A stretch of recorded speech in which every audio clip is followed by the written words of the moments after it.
I finished season 6 of 911. We're in the final stretch before I'm caught up to the show. I'm about to binge season 7 and 8A over the next week and a half. And before I get too deep in season 7, I want to talk about my thoughts for season 6. And so I have my notes. Let's get into it. Extremely relieved to discover that Madney makes it through this season. I was a little worried at some points, but I really shouldn't be. I think they're endgame. I don't think we need to worry. I hope I don't eat my words there, but I really liked their arc this season. It had just the right amount of conflict without it being like over the top. I liked the kind of will they, won't they with the proposal, them falling back in love, the whole house situation. Like, it all really worked for me, and I just love them so much. The proposal scene, I was bawling. Like, I'm like, well, I'm so attached to this couple, like, and them individually. Chim is so special to me, and his friendship with Hen too remains like one of my favorite displays of like platonic bestieism on TV, bar none. Like, it's so good. And I loved that, at one point Hen overstepped a little bit. And like that happens with best friends. Like, you love someone so much that you kind of like tend to overstep in some regard. I'm really glad that they showed that. That's a really interesting story arc. And Hen too, she has come so far from season 1. I love her so much. I love like Karen becoming more a part of the story. I mean, the whole emergency centered around Karen's work was wild and crazy. And I was like, ooh, when Hen went through all that trouble and student debt, only to be like, what if I didn't? What if I didn't? What if I just did not become a doctor or a surgeon or whatever, and I just stayed at the 118? And I'm like, girl, like, I'm glad you tried, but the debt?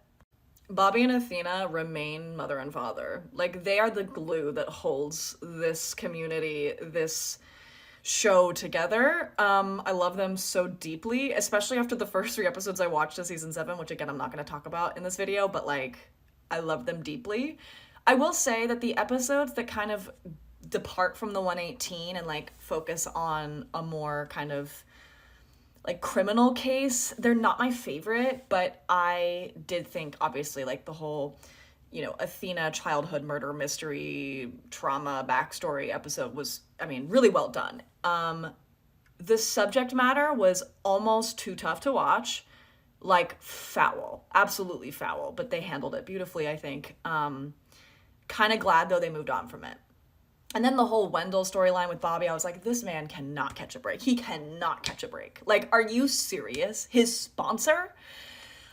I did find that interesting. It dragged a little bit for me in parts, but like overall, I liked it more than I didn't like it. Yeah, yeah.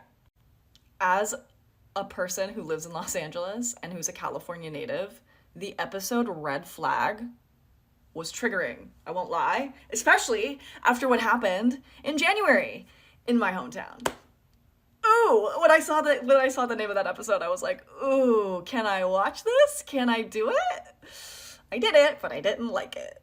Speaking of things I relate to on this show, the final emergency by downtown Long Beach, for those of you who don't live in or around LA County, I literally used to live, like, I'm not joking, 4 blocks from that interchange. Like, I am not kidding when I tell you they started showing shots and I was like, that's my old neighborhood.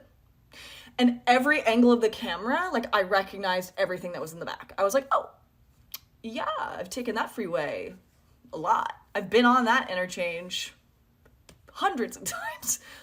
What do you mean it collapsed? Like, obviously it's fictional, but I'm just like, this is too close to home, I fear. Yeah. I mean, it's been like almost a decade since I've lived there, but like still. And another crazy thing, as someone who lives in Los Angeles and who's an actor and who's been in acting class for a million years and like knows a ton of actors, I now have a tally of the amount of people I personally know who have guest starred on this show, and it's reaching frightful numbers. Like, I think I know and have recognized at least 7 different people who have co-starred on this show in different emergencies over the seasons and different things. Like, and every time I have to pick up my phone and text them and be like, hey, saw you on 911. And then they're like, you watch 911? And I'm like, yeah. Casually. I feel casual about it. Anyways. Second half of this message is devoted to Buck, Evan Buckley. Okay, the sperm donor storyline.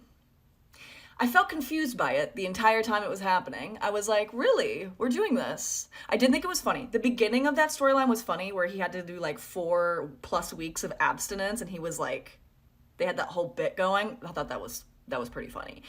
After that, though, I'm like, she's in your house. You're getting involved with their marriage. She's having a baby on your couch. You're delivering her baby. It's shooting out of her in like 30 seconds flat, and then your date walks in the door. I'm like, what is genuinely happening? And then the baby comes out, and the baby is like 40 years old. Like, that is not a preemie. That baby has a 401k. Speaking of dating, this is like a season 7 thing, but like within the first few minutes of season 7, they're like, oh, we broke up. Off-screen breakup. Who cheered?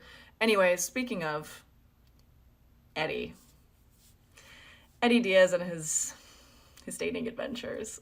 Ooh. Ooh, LOL. I don't know. But you know, he has to learn. He's got to grow. He's got to do something to grow and evolve, right? So we'll just let him do that. They're there. You'll figure it out. Anyways, back to Buck. So, Buck was struck by lightning. That was crazy. I do have like reactions on my page of me live reacting to the lightning strike. And also like my immediate thoughts the next day. I posted a couple of videos, but my synthesized thoughts on it was that was cinematically beautiful, terrifying, shocking. Like, I was like, to this day when I think about it, I get a little that was wild. And Eddie climbing after him, trying to pull him up, that was also wild. But the thing that was even crazier was the entire coma dream the next episode. So many aspects of that episode I loved. I mean, truly, like, the way that different characters presented themselves in his coma dream, specifically like Crazy Bobby or like not sober Bobby, was really funny to me. But him having to climb back, like he basically had to climb back to himself or run back to himself, and then there's Fix You playing and I'm sobbing and I'm like, it's the most like emotionally gripping, tear-inducing shit I've seen in a long time, but like in a good, hopeful way. Just beautiful. I'll have to rewatch those 2 episodes again at some point, because I really truly enjoyed them, and the whole time I was like so shocked by what was going on, and like knowing like Buck would have to wake up, right? I was like, right, yeah. I mean, I know he's in the show after this, but I couldn't figure out like how they were gonna do it, and so I was pleasantly surprised. I did clock that Buck had to seek refuge at Eddie's house to get some peace and quiet. Okay, yeah. Those kitchen scenes were, you know.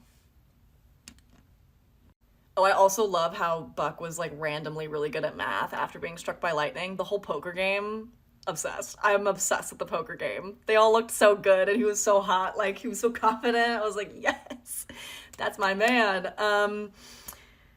Great season. Great finale. I can tell that this was like the end of the Fox era. Like, if I'm correct, ABC picked it up after that, right?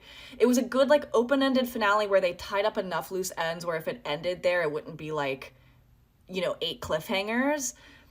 But they left it in like a good place for future seasons. I was like, oh, this is a masterfully done finale when the future of your show is uncertain.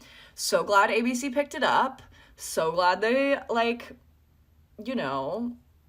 switched showrunners. What's happening to my TV? It's telling me to go to bed. Yeah. I've been told that the next episode I'm about to watch tomorrow night, 7-4, Buck, Bothered and Bewildered, I'm told it's a crazy one, you guys. So you will be hearing from me shortly, like probably tomorrow night or the next day at the latest.